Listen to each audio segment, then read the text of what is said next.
Buenas noches a todos. ¿Todos bien? ¿No les ganó mucho el frío? Sé que se nos vino el frío otra vez. Voy a invitar a que abra su Biblia segunda de Timoteo, capítulo 3. Y quiero leer segunda de Timoteo 3, verso 16. Gracias, Héctor. Sí. Ahí estamos. Thank you.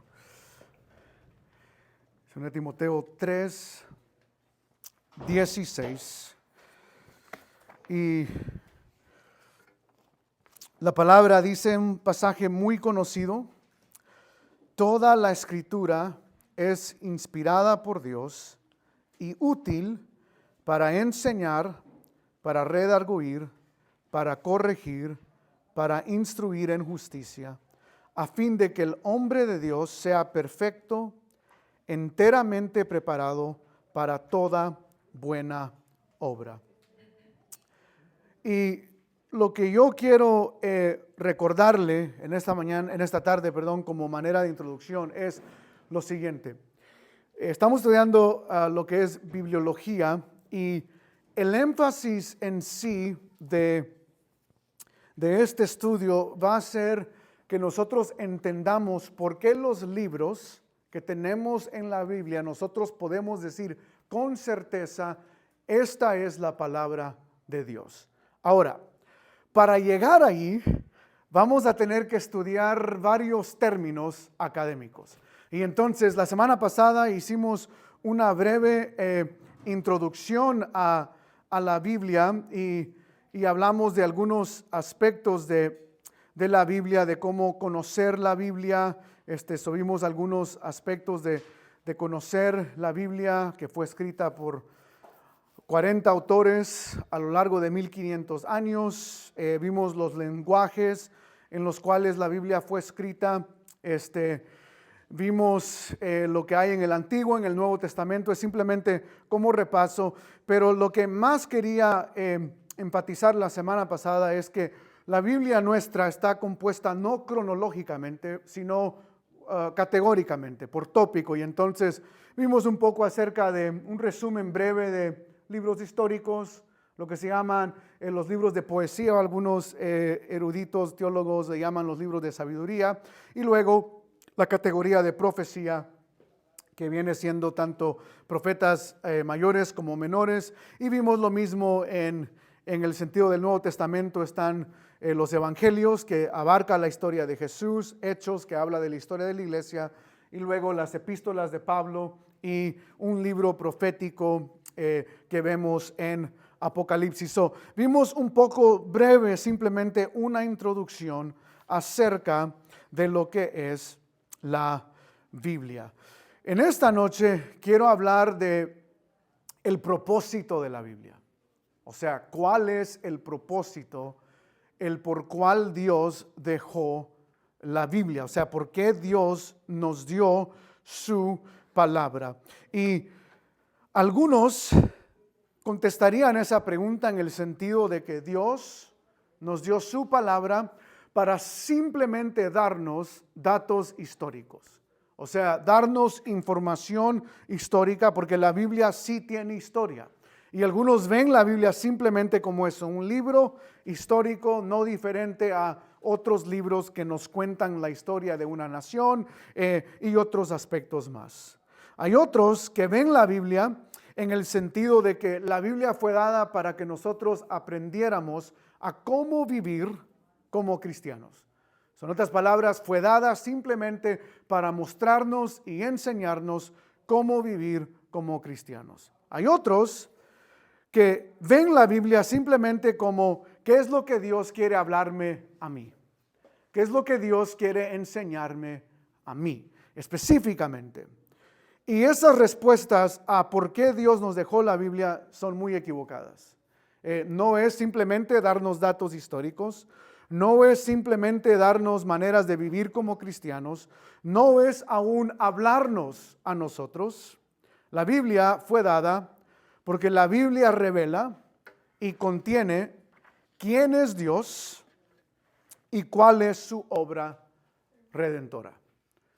Ese es el propósito de la Biblia. La Biblia no fue escrita simplemente para enseñarme cosas. La Biblia fue escrita para revelarme a alguien, y esa persona es Dios. Y nosotros tenemos que entender eso, de que cuando yo leo la Biblia, antes de llegar a qué dice este texto a mí, primero tengo que leerlo. ¿Qué dice este texto acerca de quién? De Dios. Y cómo esa revelación está dando información acerca de la obra de redención. Y este es el problema. Muchos abren la Biblia y la primera pregunta que hacen al abrir la Biblia es: ¿qué tiene este texto que enseñarme a mí? Y esa no es la primera pregunta. Esa es la última pregunta que debemos hacer. La primera pregunta que yo debo hacer cada vez que abro la Biblia es: ¿qué está enseñando esto acerca de Dios? ¿Qué está revelando esto acerca de Dios? ¿Qué doctrinas, qué atributos, qué enseñanza, qué es lo que está el texto bíblico hablando acerca de Dios? Porque, hermanos, y esto es muy importante entender, Dios no se reveló en ningún otro aspecto, excepto en su palabra. El día de hoy nosotros tenemos toda la revelación de Dios.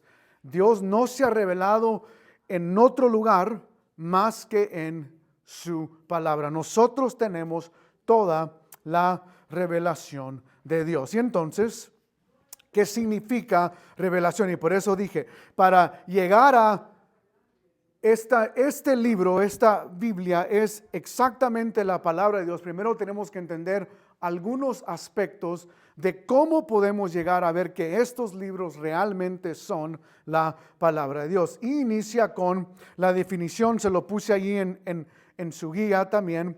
Revelación es el dar a conocer lo desconocido, el revelar lo velado. Y es simple, es algo que estaba oscuro o no dado a conocer, y la revelación es simplemente eso, es dar a conocer lo desconocido, es Dios mismo dándose a conocer. Y esto ya lo he hablado en algunas ocasiones, pero quiero que tome un tiempo y vaya a Salmos 19:1. Y luego, si es necesario, puede leer Romanos capítulo 1, verso 18 al 20. Pero ambas de estas nos dicen algo acerca de la revelación de Dios. Y lo vamos a hacer juntos para ahorrarnos un poco de tiempo. Si alguien puede leer Salmos 19:1.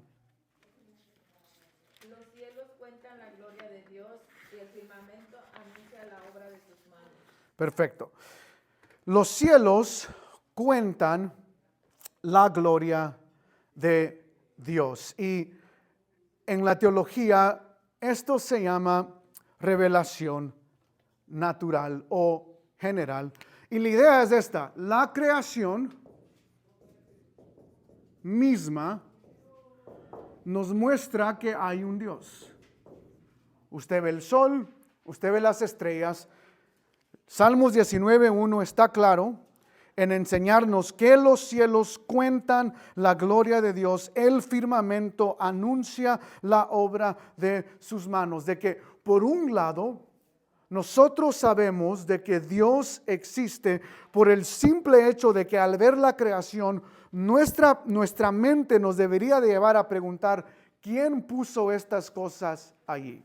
¿Quién diseñó estas cosas? ¿Quién plantó? ¿Quién hizo los planetas? ¿Quién hizo el universo? ¿Quién hizo lo que vemos aquí en la tierra? Y por eso el salmista dice: los cielos cuentan la gloria de Dios y el firmamento anuncia la obra de sus manos. Pablo, en Romanos capítulo 1, verso 18 al 20, nos enseña la misma realidad. Romanos capítulo 1, lo voy a leer del verso 18, aunque el verso 20 es la parte clave, pero dice lo siguiente: porque la ira de Dios se revela desde el cielo contra la impiedad e injusticia de los hombres que detienen con injusticia la verdad. porque lo que Dios se conoce les es manifiesto, pues Dios se lo manifestó. Porque las cosas invisibles de Él, su eterno poder y deidad, se hacen claramente visibles desde ¿qué? La creación del mundo, siendo entendidas por medio de las cosas hechas, de modo que no tienen excusa. Y me encanta eso porque esta es la idea. El ateo nunca puede decir delante de Dios, es que nadie nunca me dijo o nadie nunca me enseñó. Y la razón por ello es porque la misma palabra aquí nos dice, la creación misma revela que existe un Dios. Y por eso dice, nadie tiene excusa de decir, es que yo no sabía que existía un Dios. Por un lado, Dios se ha revelado de una manera, se ha dado a conocer de una manera a través de lo que se llama de nuevo revelación natural general, que tiene que ver con la creación de Dios. Ahí en su guía, estos versos dicen que Dios se reveló a través de su creación. Pero hay otro aspecto. Vaya conmigo a Eclesiastés, capítulo 3, verso 11.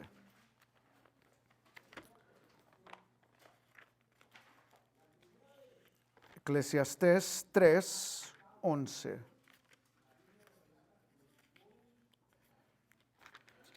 Y si alguien lo puede leer.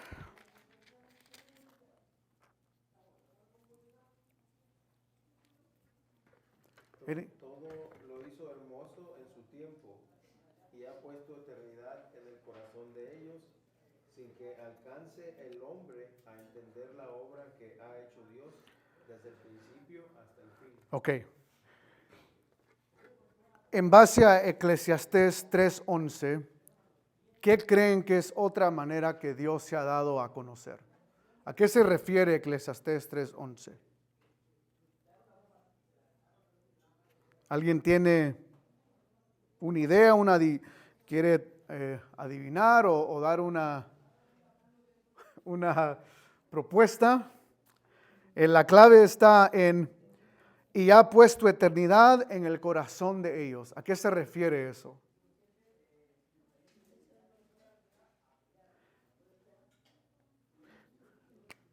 Es lo que se llama, lo que nosotros llamaríamos conciencia. Les voy a dar un ejemplo.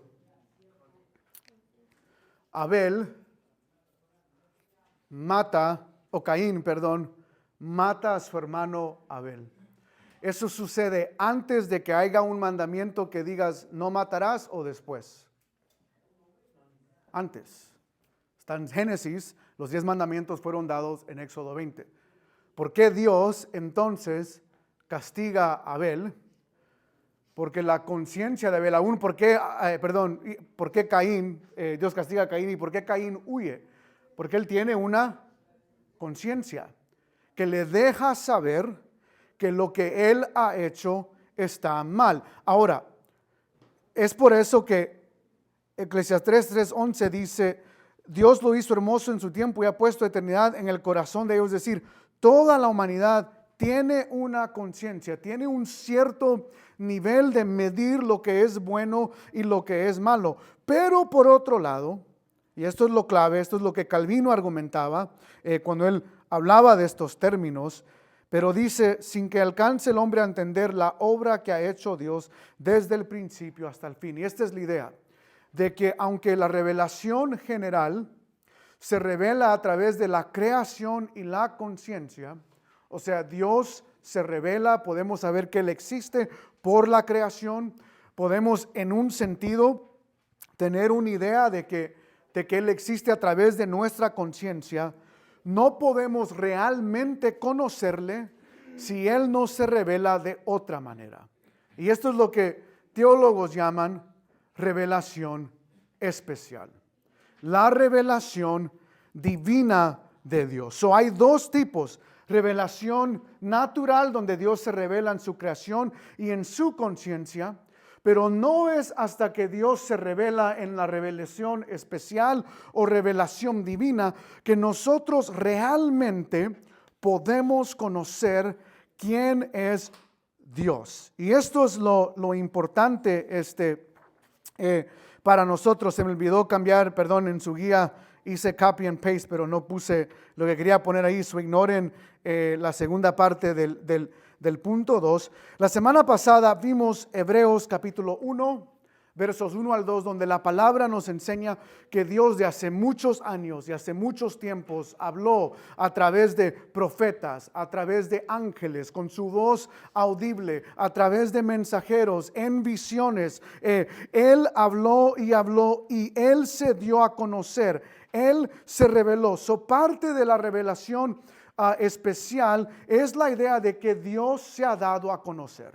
La pregunta para nosotros es, ¿dónde Dios se ha dado a conocer? Y esto es clave, porque, hermanos, cuando alguien dice Dios me reveló, eso es una frase muy peligrosa. Porque cuando alguien habla de esa manera, no, es que Dios me reveló, tuve un sueño, Dios me reveló, lo que está diciendo es que a estas páginas hay que añadir algo más. Hay que agregar algo más. Y el punto que yo quiero que vea en cuanto a la doctrina de la revelación es no simplemente que Dios se ha dado a conocer, pero Dios se ha dado a conocer en un solo lugar, y es en su palabra. Dios no se da a conocer hoy en día, lo vimos la semana pasada, ahora nos habla a través, es lo que Hebreos dice, a través de su Hijo. Él nos habla ahora, en este tiempo, a través de su Hijo. ¿Y de dónde aprendemos del Hijo? No es que Jesús viene y nos habla, no es que Jesús se aparece en mi cereal o en mi tortilla. No, ese es el punto de Hebreos. El punto de Hebreos es, Dios se ha revelado, nos habla hoy a través de su Hijo, y del Hijo aprendemos en la misma Escritura. Y entonces, el énfasis aquí es, de nuevo, en esta revelación especial, si yo realmente quiero conocer a Dios, tengo que ir a la Escritura, pero este es otro aspecto. No es simplemente que Dios se ha dado a conocer. Vaya conmigo a 2 de Corintios, capítulo 2, versos 10 al 16. 2 de Corintios 2, versos 10 al 16. Yo se lo leo aquí. I think I got the wrong. Vamos a ver. ¿O será Primera de Corintios? Perdón, es Primera de Corintios 2, versos 10 al 16. No es simplemente que Dios se ha revelado, pero hay otro aspecto aquí. 2:10 dice, pero Dios nos las reveló a nosotros por el Espíritu, porque el Espíritu todo lo escudriña, aún lo profundo de Dios. Porque ¿quién de los hombres sabe las cosas del hombre, sino el Espíritu del hombre que está en él? Así tampoco nadie conoció las cosas de Dios, sino el Espíritu de Dios. Y nosotros no hemos recibido el Espíritu del mundo, sino el Espíritu que proviene de Dios, para que sepamos lo que Dios nos ha concedido, lo cual también hablamos, no con palabras enseñadas por sabiduría humana, sino con las que enseña el Espíritu, acomodando lo espiritual a lo espiritual. Y aquí está la clave, el verso 14. Pero el hombre natural no percibe las cosas que son del Espíritu de Dios, porque para él son locura y no las puede entender, porque se han de discernir, ¿qué? Espiritualmente. En cambio, el espiritual juzga todas las cosas, pero él no es juzgado de nadie, porque ¿quién conoció la mente del Señor? ¿Quién le instruirá? Mas nosotros tenemos la mente de Cristo. Hay otro aspecto de la revelación especial. No es simplemente la verdad de que Dios se ha revelado en su palabra, pero hay otro aspecto en la revelación especial o divina que tiene que ver con, le voy a dar la palabra teológica, regeneración. o nacer de nuevo. Y el punto es que otro aspecto que es muy necesario en cuanto a la revelación especial es el hecho de que el hombre natural no percibe las cosas que son del Espíritu. Pero este es el punto, hermanos. Porque para él son locura. No las puede entender. Ahora, no es que el incrédulo no pueda entender, por ejemplo, que Génesis diga, varón y hembra, ¿qué? Los creó. El punto es que el mundo, y lo vemos en nuestra cultura, ve eso y dice, eso es locura. O sea, eso es tonto. Hay más que dos géneros. Yo puedo ser gato si quiero llamarme gato, o puedo cambiar mi género porque esa es mi nueva identidad. Y esa es la idea aquí. No es simplemente el hecho de que no pueda comprender. Hay cosas que el mundo puede comprender y otras cosas que aún cristianos batallan. Pero por un lado, este es el punto. El hombre natural lee la palabra y no ve la revelación de Dios en ella porque es inconverso, no es creyente. Está cegada su mente, está cegada su corazón, sus ojos no han sido abiertos, no ha sido regenerado, es decir, no ha nacido de nuevo y por lo tanto lee algunos aspectos de la Biblia, lo vemos en la cultura lee la Biblia y dice, yo estoy de acuerdo con esto, lee la Biblia en otros aspectos y está totalmente en desacuerdo con la Biblia, porque hay algunas cosas que la Biblia enseña que el mundo diría, estas cosas son locura. Pero el hombre espiritual, porque tiene al Espíritu Santo, porque ha sido regenerado, lee la Biblia con diferentes lentes. El que ha nacido de nuevo, el que ha sido regenerado, lee la Biblia y lo que ve es a Dios dándose a conocer. Y por eso dije, hermanos, que mi anhelo es que al ir estudiando bibliología, nosotros llegue un despertar de este año de estar más en la palabra, de leer más la palabra, de estar más involucrado en la escritura. Como les dije la semana pasada, el problema en el mundo cristiano no es que gente no tenga Biblia. El problema en el mundo cristiano es que hay muchos hogares con Biblias cerradas. O sea, no hay devocional familiar, no hay lectura bíblica, no hay tiempo de simplemente pasar en las escrituras.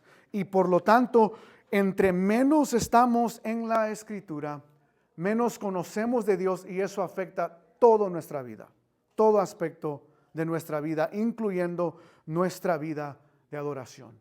Y por eso a veces llegamos a la iglesia y nuestra reacción es simplemente, ay, qué aburrida canción, no quiero adorar, porque no entendemos a quién estamos adorando. Y este es el énfasis con este estudio, de entender esto. Pero la revelación especial, la revelación divina, nosotros no podemos decir que yo no puedo entender la palabra porque tenemos al Espíritu Santo que nos ha iluminado las Escrituras. Ahora, ¿entendemos todo lo de la Biblia? No, porque es obvio de que aún Pablo reconoce que hay ciertos aspectos de Dios que hay misterios y hay cosas que hay que luchar con ellas y hay que seguir leyendo y hay que seguir escudriñando. Pero hay algo, Martín Lutero, y es una palabra latina, yo sé que no, se la voy a escribir aquí, creo que es así, perspicuidad en español, que básicamente significa claridad. Esta es una frase de Martín Lutero. Y él lo que enseñaba es que todo creyente puede entender con claridad la Escritura con el simple hecho de que tiene al Espíritu Santo. Pero el hecho de que él diga esto, él reconocía que es lo mismo como alguien aprendiendo geometría o química. ¿Puede alguien conocer la química? Sí, pero tiene que ¿qué? Estudiarla. Quebrarse el coco, tiene que pasar tiempo leyendo las leyes de Newton y de otros, y si alguien quiere estudiar matemática es aprenderse las secuencias de matemática y aprenderse las fórmulas de matemática. O sea, no es imposible, pero requiere trabajo, y es lo mismo que Martín Lutero argumentaba, que el cristiano tiene al Espíritu Santo y hay una claridad en la Escritura, pero lo que hace falta es estudiarla y escudriñarla y meterse más a fondo, pero con el fin, y esta es la motivación que yo quiero darle en esta noche, es con el fin de conocer ¿a quién? A Dios. De que Dios se ha revelado aquí en las Escrituras, en estos 66 libros, y por eso debemos leerla, por eso debemos abrazarla, enamorarnos de la Escritura y pasar tiempo simplemente conociendo al Dios que solo se reveló, y quiero enfatizar eso, en su palabra. Tú y yo tenemos lo que muchos anhelaron tener. Nosotros tenemos la revelación completa de Dios en este libro. La tenemos completamente y por eso hay que leer su palabra. De nuevo, girando hacia cómo sabemos que estos 66 libros son la palabra de Dios. Bueno, una de las cosas que tiene que haber consistencia en estos 66 libros en base a esta doctrina es: la Biblia tiene que ser la palabra de Dios si nos da a conocer ¿a quién? A Dios. Y entonces por eso vamos a ir viendo y analizando, pero por eso les dije, estas próximas semanas van a ser un poco más como académicas, se va a sentir un poco más como seminario. Quiero ayudarle y simplificar algunos de estos términos, pero es con el fin de, si no tenemos este fundamento de qué es la Biblia, por qué fue dada, qué es la revelación especial, cómo la entendemos, no vamos a poder con certeza ver y abrazar por qué estos 66 libros, y como dije la semana pasada, por qué no los libros que la Iglesia Católica agrega, o por qué no los libros que se llaman los evangelios gnósticos, que fueron encontrados en el Medio Oriente hace unos años atrás. O sea, ¿por qué estos sí, por qué estos no? ¿Son hombres que están decidiendo esto? ¿O cómo entendemos estos 66 libros que tenemos? Y por eso inicia con entender la realidad que Dios dio su palabra para revelarse a sí mismo, para darnos a conocer a Él.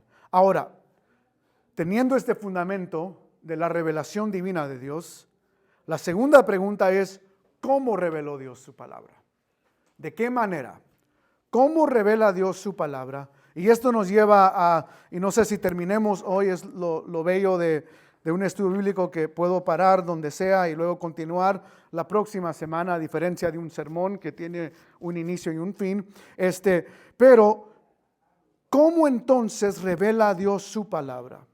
La revela a través de lo que se llama la inspiración. Y eso es lo que leímos al inicio. Segunda de Timoteo, quiero que regrese ahí conmigo a Segunda de Timoteo, capítulo 3, verso 16. La definición que estoy agarrando de estos términos, se me olvidó mencionar, todos vienen de la teología sistemática de John MacArthur, pero esta es la definición o una definición de lo que se llama la inspiración. Dice: la inspiración es la obra del Espíritu Santo sobre los escritores bíblicos, que garantizó que lo que escribieron preservara fielmente la revelación divina, fielmente la revelación divina. Y de nuevo, yo sé que una definición tal vez académica, ¿qué sentido tiene? Bueno, ahorita quiero desglosar un poco qué se refiere en sí la inspiración. Y yo en su guía le puse 3 palabras y simplemente quiero hablar un poco acerca de estas 3 palabras para darnos a entender a lo que se refiere. Y de nuevo, en español dice: toda la escritura es inspirada por Dios. Ahora, aquí viene lo que yo quiero que usted entienda acerca de Pablo al darnos esa definición. Deja ver si este borrador es mejor que el que estaba. Ups. No, creo que es el pizarrón. It's okay. All right. Y las palabras, ya que todos se sentaron de este lado, que quiero poner aquí. Déjeme ver si este lado está mejor. Aunque parece que no. Pero bueno, ok. Voy a ponerlo aquí arriba. Pasa significa todo o toda. Graphe, y esta es la palabra clave, graphe significa escritura, pero en el sentido de la palabra escrita. So, pasa graphe, so mejor en vez de tenerlo así, let me put, la traducción es documento escrito. Ahorita quiero ver por qué quiero enfatizar esto. So es pasa graphe y luego teop. Quiero asegurarme que lo deletree bien. Nustos. Y esa frase o esa palabra en sí se traduce como exhalada. La traducción literal, exhalada por Dios. Es por eso nosotros le llamamos inspiración, pero es exhalada por Dios. Teo, esta es una palabra compuesta. Teo es Dios y luego neo, que es esta palabra aquí en verbo, pero en su original se ve así. Y esa palabra significa soplar. O sea, puede significarse soplar o puede significarse respirar. Y las dos tienen la idea del aliento de Dios en ese sentido. Pero esto es lo que yo quiero que entienda aquí. Cuando Pablo dice toda escritura, él se está refiriendo a documentos escritos. Y la pregunta es, cuando Pablo dice esto, toda escritura es inspirada por Dios, ¿cuáles documentos escritos tiene Pablo en mente? Tiene Pablo en mente, obviamente, y esto es obvio, yo argumentaría, Pablo claramente tiene en mente el Antiguo Testamento. O sea, eso no cabe duda.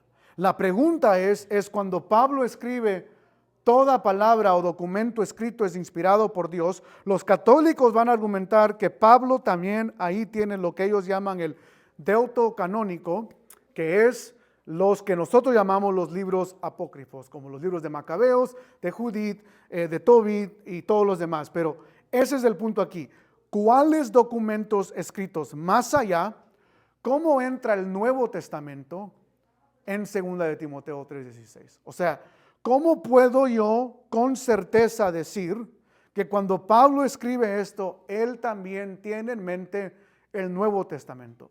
Y eso hay que comprobarlo, porque mucha gente simplemente cita toda palabra inspirada por Dios, pero tenemos que meternos en el contexto de Pablo y ver cómo yo puedo defender el hecho de que el Nuevo Testamento también abarca esta idea de que es el documento escrito. O sea, el Nuevo Testamento entra en esta idea de este documento escrito, de que aún el Nuevo Testamento Pablo tiene en mente como algo que ha sido inspirado por Dios. Si entendemos ahora el cómo ir formulando el pensar acerca de la Biblia que nosotros tenemos. Pero es lo que Pablo dice, toda palabra escrita ha sido inspirada por Dios. Y para mí es increíble porque aunque vimos en Hebreos que Dios reveló su palabra de muchas maneras de antemano, y lo vemos en el Antiguo Testamento, habla directamente, visiones, profecías, el plan de Dios soberano siempre fue que esa revelación fuera escrita. Que Dios mismo iba a preservar su palabra a través de la palabra siendo escrita y copiada y escrita y copiada. Y vamos en una clase futura ver aún cómo podemos confiar en la transmisión de la palabra, pero eso viene en un futuro. Ahora, la palabra fue inspirada y fue inspirada por Dios. La pregunta ahora es entonces, ¿cómo fue inspirada? ¿Cuál es el proceso de esa inspiración. Vaya conmigo a 2 de Pedro, capítulo 1, verso 19. ¿Cómo fue esta palabra inspirada? La palabra escrita. ¿Cómo ha sido inspirada? 2 de Pedro, capítulo 1, verso 19. ¿Están todos ahí? Yes. Sí. Ok.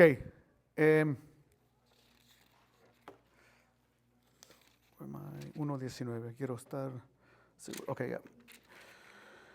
Dice, tenemos también la palabra profética más segura, a la cual hacéis bien en estar atentos como a una antorcha que alumbra en lugar oscuro, hasta que el día esclarezca y el lucero de la mañana salga en vuestros corazones.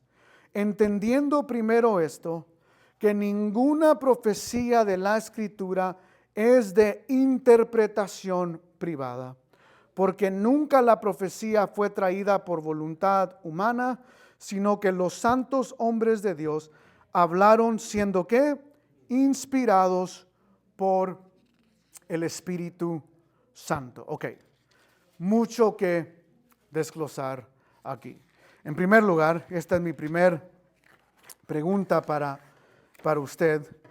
¿A qué se refiere Pablo cuando dice que cuando él dice tenemos también la palabra profética más segura?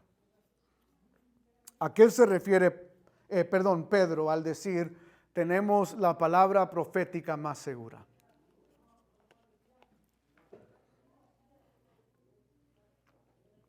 ¿Alguien tiene sugerencias, ideas?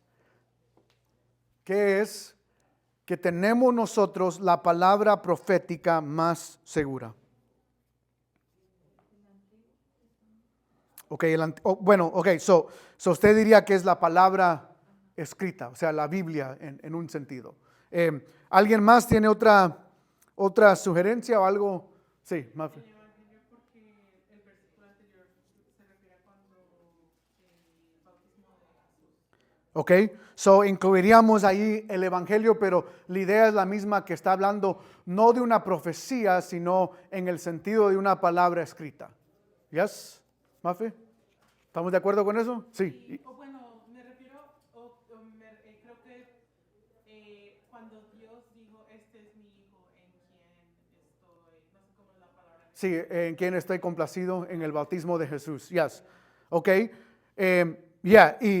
Pero el sentido del verso 19, o sea, porque el verso 17, pues cuando él recibió de Dios Padre honra y gloria, le fue enviada desde la magnífica gloria una voz que decía, este es mi hijo amado, en el cual tengo complacencia, que es el bautismo de Jesús. Y nosotros oímos esta voz enviada del cielo cuando estábamos con él en el Monte Santo. Pero luego el verso 19 dice, tenemos también, hay una revelación divina que fue dada, pero luego dice, tenemos también la palabra profética más segura. ¿No fue porque Jesús le habló, les enseñó él directo? Ok, sí, pero y sí son las enseñanzas. Yo diría que incluye los evangelios, pero el énfasis del verso 19 es que, de nuevo, no está hablando de una profecía fuera de la palabra del Señor. El énfasis del verso 19 es la palabra profética más segura es la palabra escrita de Dios. Es el testimonio de Jesús, que Pedro está hablando acerca de eso, pero también incluye la revelación que vemos de Jesús desde el Antiguo Testamento. Y lo que Pedro está dando a entender aquí es nosotros ahora, aún en su contexto y mucho más nosotros en nuestro contexto, tenemos una palabra profética más segura que la profecía de simplemente Isaías, cuando la palabra no era escrita, simplemente era hablada o enseñada. O sea, Pedro está dando a entender, hay una palabra profética más segura y nosotros tenemos esa, a la cual hacéis bien en estar atentos como una antorcha, y sigue desglosando lo que sigue. Pero, ¿por qué tenemos una palabra más segura? Pedro nos da la definición. Él dice aquí, y quiero poner eso, profecía, se refiere ahí a la palabra escrita, a la palabra de Dios, pero él dice, entendiendo primero esto, que ninguna profecía de la Escritura es de interpretación privada. La palabra griega en el verso 20 es la palabra epilusis, se lo tengo ahí, y dice, la palabra epilusis significa esto, interpretación, explicación propia o explicación conocida de antemano. Y este es el punto que Pedro está dando a entender aquí. Tenemos que entender que la palabra de Dios no solo ha sido inspirada a través del Espíritu Santo, pero cómo fue inspirada. Pedro está diciendo, primero tenemos que entender esto, que ninguna profecía de la Escritura es de interpretación privada o de su propia interpretación de alguien o explicación propia o explicación conocida de antemano. En otras palabras, cuando Isaías profetiza en Isaías 53 exactamente lo que iba a suceder en la vida de Jesús y cómo él iba a morir, Isaías no se inventó eso, no dijo, bueno, lo voy a escribir y a ver si le atino. No lo escribió porque había recibido una explicación y luego lo escribió, o porque había recibido una revelación de antemano y luego lo escribió. El punto es que este proceso de inspiración nunca fue por una interpretación propia o por alguien que simplemente, no sé, comió muchos frijoles y luego dijo, bueno, creo que Dios me está diciendo esto y empezó a escribir lo que según era la palabra de Dios. No, Pedro es enfático aquí. Él dice, porque nunca la profecía fue traída por voluntad humana, sino que los santos hombres de Dios hablaron siendo inspirados por el Espíritu Santo.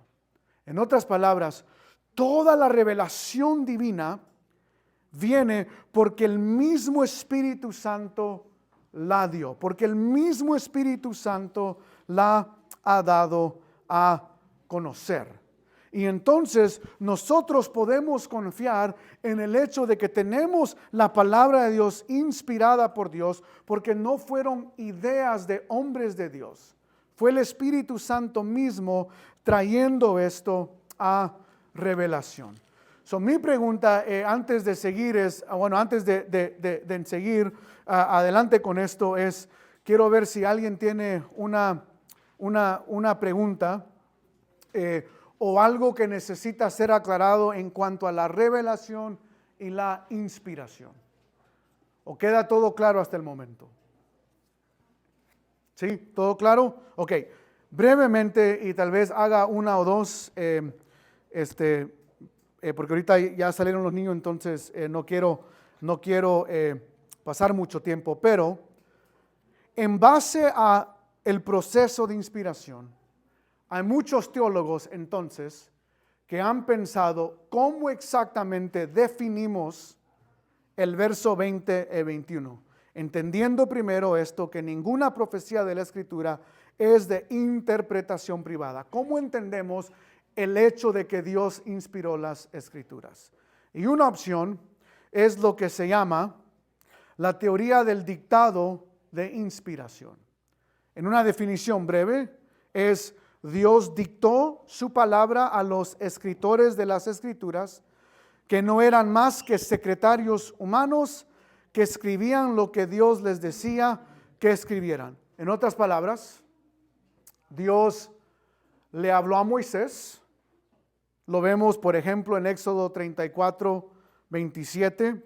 Vemos que Dios le habla a Jeremías directamente en Jeremías 32. Dios le habla al apóstol Juan en Apocalipsis 2:1. O sea, hay versos que obviamente hablan y revelan que Dios habló directamente, que Dios dictó. Pero esta es la idea de esto. Algunos creen que Dios habló todas las palabras y luego como secretario Moisés escribió todas las palabras. Dios habló todas las palabras y luego Isaías escribió o dijo o habló lo que Dios le había dado. ¿Cuál es el problema con esta postura del dictado de la inspiración? ¿Alguien puede hallar un problema con eso?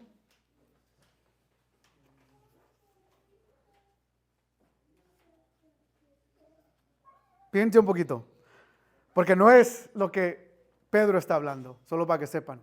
O sea, los escritores de la Biblia no fueron secretarios. ¿Cómo sabemos que no fueron secretarios? En la Biblia no está escrito ninguna vez que ellos dijeron, Dios me estaba hablando, yo estaba escribiendo.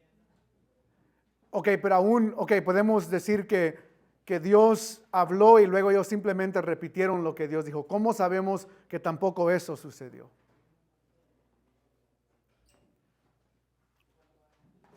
¿Acaso Moisés no tiene un canto que él expresa?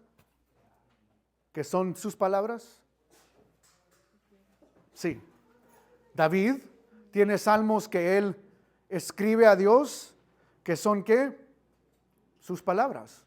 O sea, él está dando esas palabras que luego fueron escritas y vamos a ver por qué la próxima semana. Pero el problema con la teoría del dictado de inspiración es que los escritores tienen sus propias expresiones aún, y esto obviamente no se puede ver, pero si usted por ejemplo lee aún, la carta de Primera de Pedro y Segunda de Pedro, hay algunos eruditos que dicen, una de ellas no fue escrita por Pedro, porque el griego, el lenguaje, el tipo de palabras que se usan en Primera de Pedro son bien simples. El griego en Segunda de Pedro es súper avanzado y entonces algunos dicen, no es posible que Pedro escribió las dos. Escribió una, pero el otro fue otro escritor. Y el problema con ese argumento es, le puede preguntar al pastor Héctor, me puede preguntar a mí, cuando tú estás, por ejemplo, en el seminario a sus hijos en la escuela, a veces te dicen, escribe un escrito básicamente en el seminario le llamaban simplemente un escrito de opinión.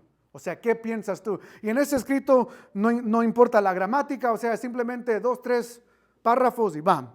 Y luego te dicen, escribe un escrito de 5 páginas. Tu lenguaje cambia. Tu estructura del escrito cambia. Y por eso se me hace a mí fascinante que eruditos pueden leer Primera de Pedro y Segunda de Pedro y decir, el escritor no es el mismo, pero no dirían lo mismo, por ejemplo, de un autor que escribe libros de fantasía y ese mismo autor escribe libros de historia. Los dos libros del mismo autor van a ser muy diferentes en cuanto al lenguaje por el simple hecho del género.